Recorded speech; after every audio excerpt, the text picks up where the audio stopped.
So basically, but the question is what happens to high earners is obviously connected to the question, what's happening to poverty, what's happening to unemployment. These are not separate issues, although affluence has been studied less than migrant labor or unemployment or poverty.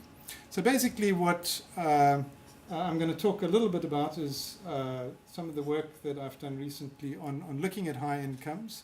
It's actually quite a difficult thing to research. I'm going to talk a little bit about what my best bet is as to what happens to high earnings since 1994, how that is connected to inequality more generally, how sure we are of these trends, and a little bit as to how we might explain them.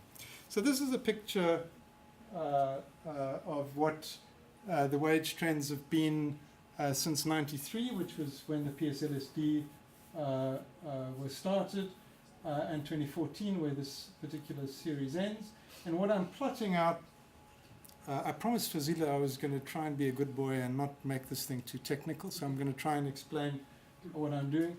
So I'm looking first at the 90th percentile, so that is 90% always of the incomes are below this line, and then 10% are above. And 94 is a bit of a problematic point here, but effectively we can see that that's kind of pretty much a 50% increase in real earnings. So we're taking out inflation here. These are February 2011 real earnings between 93 and 2014. The median is, of course, where 50% is above, 50% below. So this is kind of really one measure of where the average earnings are.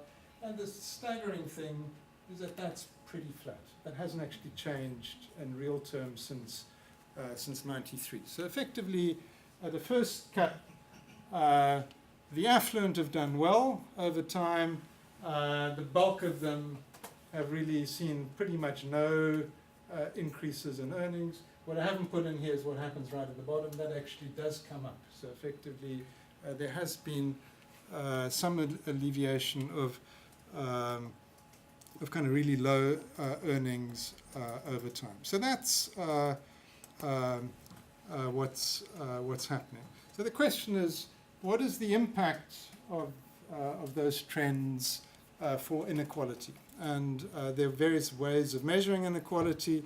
I'm going to do so through the Gini coefficient, which is the most popular measure of inequality in the policy space. Not entirely clear why it's so popular, but it's one of these things that everybody cites the Gini, everybody feels they know what the Gini is, and people get scared when you move to any other measure of inequality. So just to remind you, it's a summary measure of inequality that goes from 0 when you have perfect equality to 1 when one person earns everything and nobody else has anything. And one of the things that one can do is look at what's happened to wage inequality, earnings inequality. And this is basically a picture which hasn't yet come out as a SALDRU working paper. It will do so fairly soon. And we see that basically what earnings inequality at the beginning was somewhere around 0.58. It's kind of like stuck at that sort of level, and then there's some really odd things at the end. I've put a sort of confidence band around there, so that's where the true figure should be. But there are, I mean, the takeaway message here is that it looks as if inequality has increased alongside that increase of top earnings that we've seen. So one of the things that one can do with the Gini is one can take the overall Gini here. This is the Gini to earnings, and you can basically split it up into 3 parts. So what I'm going to do is I'm going to look at what part of the overall Gini in earnings happens within the bottom 90%. So there's obviously a distribution there. There are richer and poorer people, so there's some inequality at the bottom. So what part of it is due to inequality within the bottom? This is going to be the interesting one. What is due to the actual contrast between that 90th, the top decile, and the rest? So basically, what part of inequality is due to that?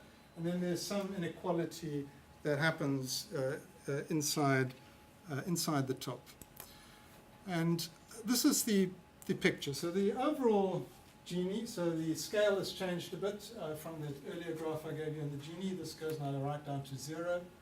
The other one basically just focused on this, so it looked like more dramatic change. This is the same line, so again, that kind of like bump in the most recent past. But what we have here, so this is the contribution that comes from inequality within the bottom 90%. So effectively, 0.2 roughly, that's pretty constant over time, of that overall Gini of around about 0.6 is actually inequality within the bottom 90%. But this huge chunk, so basically that goes from 20% right up to over 50%. This is the Gini that's really due to the difference between the bottom 90% and the top 10%. And then there's a little bit of an additional bump that you get from the top. The reason why that's so small is although there's quite a lot of inequality even within the top, they're a small portion of the overall labour market, so they don't increase inequality that much. So the take-home message here is twofold. So basically the rich, the top 10%, matter a heck of a lot for the overall inequality that we see in South Africa. But the other thing is that there's clearly all the odd bumps, particularly the odd bumps at the kind of at these points, really all come from kind of stuff that's happening in the top, kind of like. So basically measurement of what happens to earnings in the top is actually going to be quite critical if we're wanting to get a sensible measure of what's happened both to inequality as a whole, never mind what happens to the rich. So basically the big problems that we run into when we're trying to measure the earnings of the rich is that, so all of these pictures were taken off nationally representative surveys. So we've now got like many years worth of surveys going back to 93. But the rich are kind of underrepresented in those surveys. So firstly, because the rich are a relatively small portion of the population, the chances that they get sampled to start off with is pretty small. You know, so Murray was talking about the elite being 4%. Well, 4% is not a big portion of any survey. But then on top of that, we have the problem that even if they are sampled, a lot of them basically don't want to respond. So this has become a bigger problem over time, with gated communities getting into and talking to them is a big problem. Even if we get to them, a lot of them say, well, they're too busy, they don't really want to speak to anybody. And even if they participate in the surveys, the earnings questions are frequently the question where they don't want to give answers. So basically non-response happens pretty much at every stage. So either they don't get sampled, or we don't get to the household, they refuse, or even if they accept, they don't actually give us earnings information. We also have a problem that there are some bogus rich people, so there are always jokers who basically think that it's funny to say, I own $1 million, ha ha ha, and people say, are you sure? And they say, yes, of course, and you copy that down because we don't want to tell people they're lying when they're doing surveys. And sometimes they're just accidents that happen, but those contaminate the data too. So when we're thinking now what's happening to the rich. There are kind of, and we want to benchmark that against the survey data. There's sort of two broad responses that one can adopt and that I've done in different bits of research. So the one is to compare the survey earnings data that we get to some external benchmark, and in this case I'm going to compare it to tax data. And then the second approach is that we model the earnings. So basically we pretty much say, well, we think that this is the overall shape that the high earnings should take, and we try and effectively pad out that top according to that model. So when we compare survey and tax data, it turns out that's not quite so easy because they obviously measure slightly different things. In the surveys, they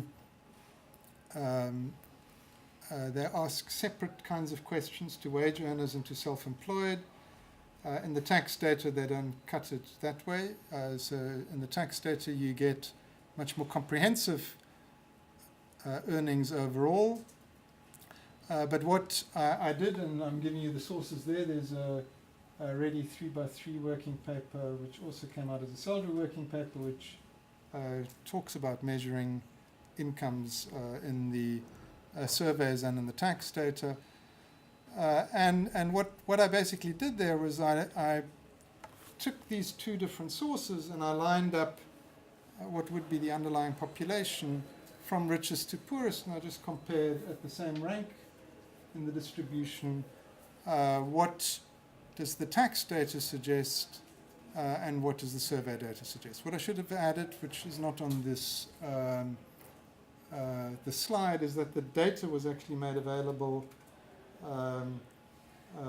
via Treasury from SARS, was anonymized. So I thank Reddy and I thank Treasury for allowing us to analyze that. And typically that kind of analysis can't be done easily. So this was the sort of take-home message. So here we have effectively the wage part of the data going from the richest person, so effectively they're kind of like off right up here through to the 3.5 millionth person. Effectively that's where the tax data kind of ends. And this is the ratio of the figures that we get from the tax data to the corresponding person in the survey data. The 100 richest people in the tax data really don't show up. So effectively I can't get this part of the graph to work because effectively they're too close to the to that axis. It doesn't show up on the scale. It turns out that the tax data picks up more earnings right at the top. Then there's a sort of weird bulge which I haven't worked out in the survey data where the surveys find some rich people there, but for the pretty much most of the distribution we find that the tax data sits above the survey data. So effectively what happens when people declare their incomes to the taxman, they seem to declare more than they declare to the QLFS survey operation. And here effectively we have to remember that actually typically it's not them that is declaring this to SARS, it's the employers. So effectively these are two different modes of getting information. The one is your employer tells SARS how much you've earned. The other one is you telling an enumerator how much you think you've earned. And there are a couple of things which are interesting here. So basically if we just take regular earnings are actually higher in the tax data. But once you add in extra cash payments, so these are bonuses typically and other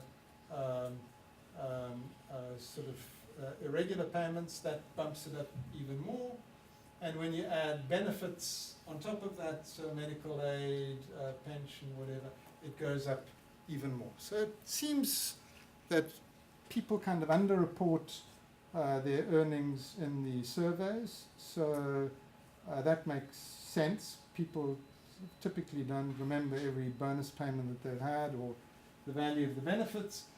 But not only is it higher, but it's higher at the top. So effectively, if there's any problem in the survey data, it's kind of worse for the highest earners than it is for people further down the distribution. Unfortunately, we don't have the rest of the stuff because this is effectively from tax assessments rather than from all IRP 5 data. So on average, if you look at that green line, it's kind of at least 40% higher. And the impact, of course, of this would be that inequality will be higher than we measure when we do the typical stuff in using just survey data, because effectively the top end still earns additional stuff which we don't pick up in these surveys. When we look at self-employment income, it's actually not so clear-cut. So here we find that this is taking from the richest, this is about sort of 400,000 individuals who earn business type of incomes. Effectively, it turns out for the top 50% of it, this is like 100% more than in the tax versus the survey data, 50% more. These are huge premium right at the top end among these the sort of businessmen, self-employed type of people. But that tails off very rapidly. And here the surveys are actually picking up more earnings than seem to be declared to the taxman. And as an economist who's kind of attuned to thinking about incentives, well, that doesn't entirely surprise us because we know that if you disclose stuff to the taxman, he's going to tax you on it. So, I mean, that's how incentives work. So basically, if you can get away with it, why not declare less than you are actually making? So effectively, if you believe that the person from the QLFS is not going to rat on you, well, you can actually afford to give them a more accurate picture of your earnings. And typically, it turns out that this break-even point where these crosses are roughly 60,000 Rand a month, kind of like. So basically, if you're earning less than, so if you're in this region, you probably think the taxman's not going to do a lifestyle audit on me, so I can pretend to be poorer than I am. Okay, so the bottom line is that when you put these bits together, it turns out that the underreporting of wages, particularly right at the top end among the highest earners, means that the Ginies are probably higher than we're estimating them on our survey data. In my working paper, I said probably to the point, roughly 3 percentage points up, which is actually a pretty big increase for the Gini. Now we can do this comparison only for the 2011 year, where I had both of these sources of data. What do we do about other years where we don't have anything to compare it? We can actually sort of try and model that top end with a Pareto distribution. That seems to confirm that there's probably more going on at the top. My estimate is they're only 1 percentage point up on the figures that we're getting, just taking the survey data as given. But the work that I did on the Pareto distribution suggests quite strongly that top end has shifted up, not just at the 10th percentile, but that entire, even within the top 10%, that things have become much more stretched and much more unequal right at the top. And that has an impact on how we think about inequality. So let's talk a little bit about, this is all about earnings. So how does that impact overall inequality? So we've already seen in Murray's and some of the earlier presentations that earnings is actually the biggest driver of overall inequality. And what I did in a paper in the South African Journal of Economics, I basically took the earnings data and I calculated now what would this convert to if I got household level inequality measures from it. So just to step you through here. So the blue line at the bottom is basically wage inequality. So that is just taking the individual wage distribution, looking where people are. Then when you add that up within households, so you're now looking at total household labor income, you're looking at inequality between households, you get the brown line. And then you say, well, actually what I'm interested in is personal well-being, so I'm taking that household total labor income and I'm dividing it up parceling it out to the people in the household.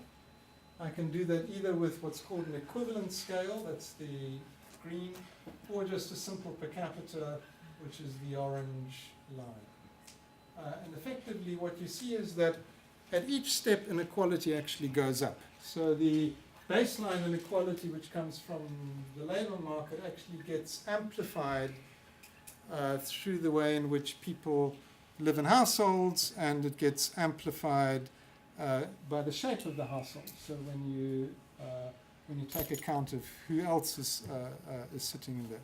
And interestingly enough, this is why I like this graph, is that this was done all on the labour market data. The orange circles came off a study by Murray and various co-authors where they were using the IES type of data, income and expenditure survey data. They kind of pretty much sit on top of the kind of pattern that I got here. This is effectively just looking at people who have labour earnings. When you include the people who've got no labour earnings, so effectively there's now a gap between households that have and that don't have, those Gini's shoot up much higher. Here are two studies that Harun Borat did, but the underlying pattern is the same. So basically the stuff that comes off the national inequality literature really, I mean, if you wanted to think about what happened to inequality, that's labour earnings is really where we need to start, because that's kind of pretty much driving that. Okay, so I've mentioned, so these are the things that amplify that, sorting into households. So high earners tend to live in households with other high earners, so that increases inequality. High earners also tend to live in smaller households, so they're sharing it with fewer people. And I have made the point that these equivalence things seem to matter. So let's think a little bit about what's driving these earnings. So there are broadly three type of explanations for the changes. The first are that basically markets, this is just market forces, demand and supply for skilled labor. Globalization has increased the demand for skilled labor. That's called skill-biased technological change. There's also a whole literature on what's called the superstar economy, where superstars like Marcus Juster, who's operating on a global scale, gets rewarded big bucks because he's such a superstar, and he's now spreading his services to everybody. It's also the explanation for why music stars and soccer stars earn so much is because basically they've got a global audience behind them. The second one is that institutions are important, and these are international trends, so it's not just in South Africa that we're seeing the top end pulling away. So deregulation probably has something to do with that. So effectively firms have less oversight, kind of union power in a lot of places has weakened, so basically that's kind of enabled a bigger share to the owners of capital and management. Incentive pay schemes, so that a lot of people at the top now get paid in shares and stuff like that. That's also driven inequality. And the one thing which I didn't put in there, should have been there, is changes in tax regimes. So basically a lot of the tax rates right across the world have come down. And then it's possible that there are also measurement problems. So not just in South Africa, there are in a lot of places there are problems in actually measuring accurately what's happening at the top. How you process the data matters. And the problem is actually these need not be mutually exclusive explanations. So it is quite possible that part of what we are seeing is actually driven by increasing demand for skills, but that's amplified by changes in institutions. So basically, superstars like Marcus Jooste can basically write himself a bigger paycheck because fewer people are checking up on what he's actually doing. And undoubtedly, there are a lot of measurement problems. So effectively, in all of the papers that I write, I sometimes kind of show that we probably know less about the topic by the time I started than when I began. Now, one of the problems, of course, when we get at measurement is that that actually doing good measurement is actually very hard. So basically, good measurement in a survey is hard. You need to have a team that is dedicated to that. But the fundamental problem is also that whenever you do a measurement, the people that you're trying to measure actually have an incentive in the outcome. So basically, when you ask people their earnings, they are making a calculation. How much do I feel safe to reveal right here? Do I want to make myself look richer or poorer than, what does this do for the interaction? Do I trust this person with my data?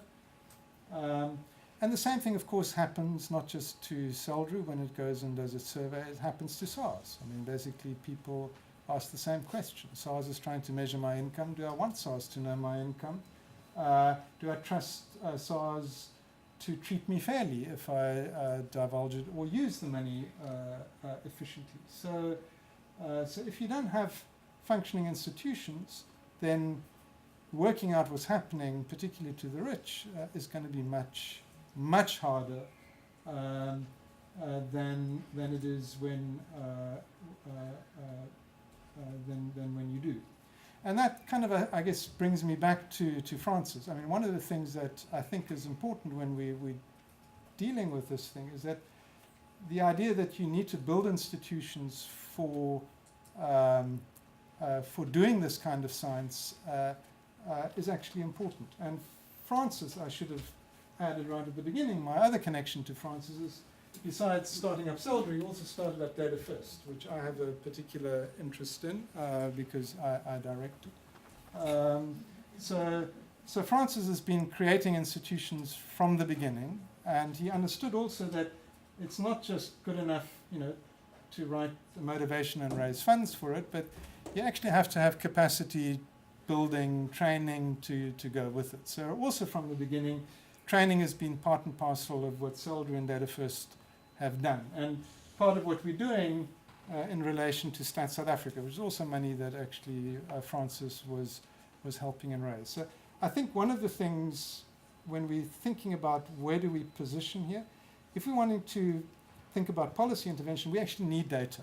And we need functioning institution to get the data in order to help us make those interventions. And I think that in some ways, I want to thank Francis for the stuff that he's done, and I know that will go on forward even without Francis. He'll sit here in the background, but it's kind of like, I'm not retiring you right yet.